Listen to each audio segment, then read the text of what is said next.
നമസ്കാരം, ഗ്രാമീണ വാർത്തകളിലേക്ക് സ്വാഗതം. നമുക്ക് ഈ നിമിഷം കിട്ടിക്കൊണ്ടിരിക്കുന്ന വാർത്ത എന്ന് വെച്ച് കഴിഞ്ഞാൽ കടുവാക്കുഴിയിൽ പുലി ഇറങ്ങി എന്നതാണ്. കടുവ ഏത് തരം ഗുണമുള്ള കടുവയായിരിക്കുന്നത്?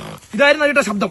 നമുക്കിനി അറിയാനുള്ളത് കടുവയെ നേരിൽ കണ്ടവരെയാണ്. ആരാണ് നമ്മൾ ഏത് തരത്തിലാണ് കണ്ടത്? നമ്മൾ ഇങ്ങനെ കണ്ടു. ഇങ്ങനെ കണ്ടു. എത്ര നീളവും വീതിയും ഉണ്ടതിന്? അതാണ് നമുക്കിനി അറിയാനുള്ളത്. അത് ഭയങ്കര വലിയ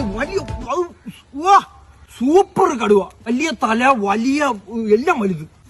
ഭയങ്കര കടുവ. അത് കടുവ നമ്മളെ കണ്ടപ്പോ കമന്ന് കിടന്ന് ഇണചേരാൻ വന്നതായിരുന്നു. നമ്മളെ കണ്ടപ്പോ അത് നമ്മളെ തട്ടറാച്ച്. ഇണചേരാനാണ് ഈ കടുവ നാട്ടിലിറങ്ങിയെന്ന് പറഞ്ഞു കഴിഞ്ഞാൽ അത് കാര്യമില്ലേ? നമുക്ക് കിട്ടുന്ന ഇവിടെ ഇണചേരാൻ. ഇപ്പൊ കടുവ നാട്ടിലിറങ്ങി കിട്ടാമോണ്. കടുവയുടെ സംഭവം. കടുവ നിന്ന സ്ഥലമായിരിക്കും ഈ കാണുന്ന ഒരു 10 സെന്റ് ഇതിന്റെ കുഞ്ഞമ്മയുടെയാണ്. അത് വിൽക്കാൻ വെച്ചേക്കാണ്. ഉറങ്ങുന്ന മണ്ണാണ്. അതെ, ചുളുവിന് 1 സെന്റ് ഒരു 5 ലക്ഷത്തിന് പോകും. അതിന്റെ ഇടയിൽ അങ്ങ് പൊയ്ക്കോളും. ഇങ്ങനെ പോയവണ് ഇവിടെ സിംഹം ഇറങ്ങും. ഈ കടുവാക്കുഴിയിൽ തന്നെ നമുക്ക് ഇന്നലെ ഒരു വെള്ളി മോതിരം മോഷണം പോയതായിട്ടൊരു വാർത്ത കൂടിയാണ് നമുക്കിപ്പോ കിട്ടിയിരിക്കുന്നത്. അപ്പൊ അതും എങ്ങനെയാണെന്നാണ് നമുക്ക് അറിയാൻ പറ്റാത്തത്.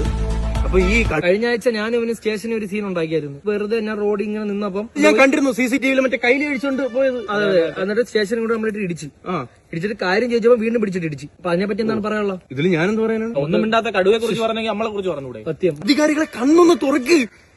ഒരു പരിപാടി ഇല്ലാതെ ഇവിടെ ഒന്ന് കടുവയുടെ കാര്യം പറഞ്ഞെങ്കിൽ പോട്ടെ. ബൈ.